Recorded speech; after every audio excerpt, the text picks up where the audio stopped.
Eu tenho uma ideia que é assim, eu acho ela contraditória porque a maioria das pessoas se constrange para falar, mas por exemplo, eu nunca vi pessoalmente, mas já assisti muitas palestras no YouTube e no TED lá,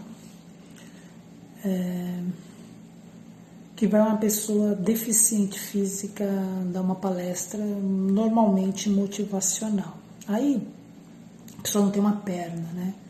Aí a pessoa vai contar toda a trajetória de como ela perdeu a perna. E eu sempre percebo assistindo essas palestras que fica um silêncio assim, ensurdecedor, um silêncio constrangedor. E eu particularmente não gosto dessas palestras, porque eu acho errado a pessoa dar um testemunho, contar a sua história, né? A gente quer ser ouvido, né? Facebook, Instagram faz sucesso por quê? Porque a gente quer compartilhar os momentos da nossa vida, né? O Instagram só os bons, o Facebook você pode fazer um texto ali melancólico, contar um ente querido que morreu. Nessa parte o Facebook é mais democrático. A gente tem necessidade de compartilhar ideias, de compartilhar coisas, né? E a pessoa que perdeu uma perna, que ficou deficiente por um acidente, alguma coisa que aconteceu, também tem esse direito. Mas o que me incomoda é porque o ser humano não seria o ideal, mas é o que acontece. Eu trabalho com aconselhamento, com cura interior há mais de 20 anos. O ser humano reclama, murmura, chora das questões da vida. É do ser humano isso. Eu faço um exercício para não ter o hábito de murmurar. Por dia, num dos meus períodos de oração, eu trago à minha memória 3 coisas para agradecer. Pode ser coisas grandes, pequenas ou simples, para que meu cérebro aprenda isso. Dizendo tudo isso é o seguinte: o que me incomoda, na verdade, é porque, como o ser humano gosta de murmurar e de reclamar, quando você ouve uma palestra de alguém que, por exemplo, sofreu um acidente, vou pegar como exemplo, perdeu uma perna, você na hora se sente ridículo, falando, meu Deus, como é que eu reclamei que eu não consegui trocar o celular, como é que eu reclamei que eu não comprei uma roupa nova, como é que eu reclamei que o meu salário foi descontado uns 20%, como é que você fica completamente constrangido. E ninguém muda, e ninguém fica tipo, nossa, é interessante isso, eu vou rever conceitos, valores, nunca mais vou murmurar. Isso é um constrangimento só enquanto dura a palestra, ou meia hora, 1 hora depois. O que eu não gosto é que o cérebro ele se adapta a tudo, a qualquer coisa. Alguém que ganhou na Mega Sena, alguém que perdeu a perna, 6 meses depois, é bem menos, mas 6 meses depois vai estar adaptado, vai voltar ao estado que era antes. Se você tinha uma alegria normal, você vai voltar a ter uma alegria normal.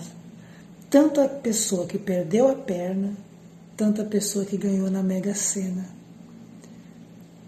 Os dois extremos, né? De uma perda de uma perna e de alguém que ganhou no Mega Sena. Depois de no máximo 6 meses vai estar no mesmo nível. Há estudos, né, americanos que falam, né? Não tem diferença de quem ganha 5 mil e de quem ganha 50 mil, né? Como dizia o Flávio Gicovati, o rico tem mais as mesmas coisas, ele tem vários carros, vários relógios, várias casas, mas às vezes o pobre tem a casa que ele mora, aluguel ou não, né, do parente ou não, mas ele tem a casinha dele, ele tem o relógio dele, ele tem o celular dele. Depois que você tem mais de uma coisa, não te satisfaz.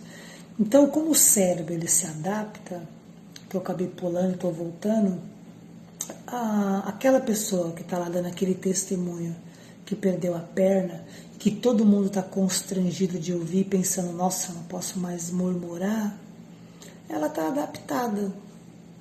Tem um TED que eu assisti, eu achei muito interessante.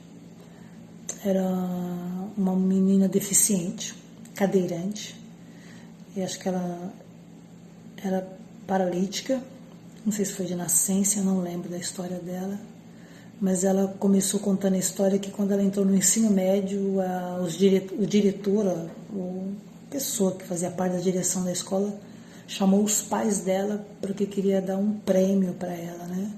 E os pais ficaram felizes e falaram, que legal, mas o que ela fez? Não, ela não fez nada, mas a dedicação dela, por ela ser cadeirante, deficiente física e tá vindo estudar, os pais falaram, não, eu não quero prêmio nenhum para minha filha. Essa condição da minha filha é a realidade dela. Então ela não tem outra opção, ela tem que vir estudar ou ficar em casa triste, melancólica, chorando, depressiva. Ela não tem outra opção, essa é a condição dela, então ela tem que vir para a escola como qualquer outra criança. E eu não aceito esse prêmio se minha filha não fez nada de diferente ou de especial. Então, é muito interessante isso, porque a gente, no fundo, quer se sentir constrangido e falar, eu tenho que agradecer mais, porque a minha vida é muito boa comparado com essa pessoa que, por exemplo, perdeu a perna. Só que o cérebro não sabe o que é real e o que é abstrato, ele não sabe. Então, até a pessoa que perde uma perna, a perna que foi amputada, de repente um acidente de moto, perdeu a perna, teve que amputar no meio da cirurgia, a perna dessa pessoa vai coçar. E é um incômodo muito chato, né? Alguns ensinam a técnica de colocar um espelho na frente da outra perna, sentado, para coçar a outra, né? Porque o cérebro não sabe que aquela perna foi arrancada tão abruptamente, né? Por causa de um acidente, por exemplo, de moto. Então, eu não curto. Acho que todo mundo tem o direito à sua fala, a contar a sua história, que é muito legal. A gente quer ser ouvido nas nossas histórias. Mas há um constrangimento quando alguém sofreu um acidente, perdeu uma perna e vai falar e todo mundo com aquele ar assim. Quando você assistir uma palestra de alguém que sofreu um grande acidente, repare na plateia. Se você estiver ao vivo, assistindo de repente pelo YouTube mesmo, há um constrangimento porque eu não posso mais murmurar. Só que o cérebro se adapta a tudo, né? Lógico que no momento da perda vai ter muito choro, muita dor, muito sofrimento. Depende também, né? Se a pessoa quase morreu e aí no final ela sobreviveu e perdeu só a perna, é assim que ela vai olhar. Eu perdi só a perna, mas ganhei a vida. Se ela não sofreu risco de morte e perdeu a perna, essa pessoa vai demorar mais para se recuperar. Isso é interessante também, né, no ser humano. Mas a ideia era essa, de o ser humano se adapta. Se eu ganhar na Mega Sena, se eu perder uma perna, eu vou me alegrar muito ganhando na Mega Sena e vou chorar, sofrer muito por perder uma perna. Mas vai passar um tempo, eu vou ter que me adaptar. E aí não vai mudar nada, né? Essa era a minha reflexão de hoje.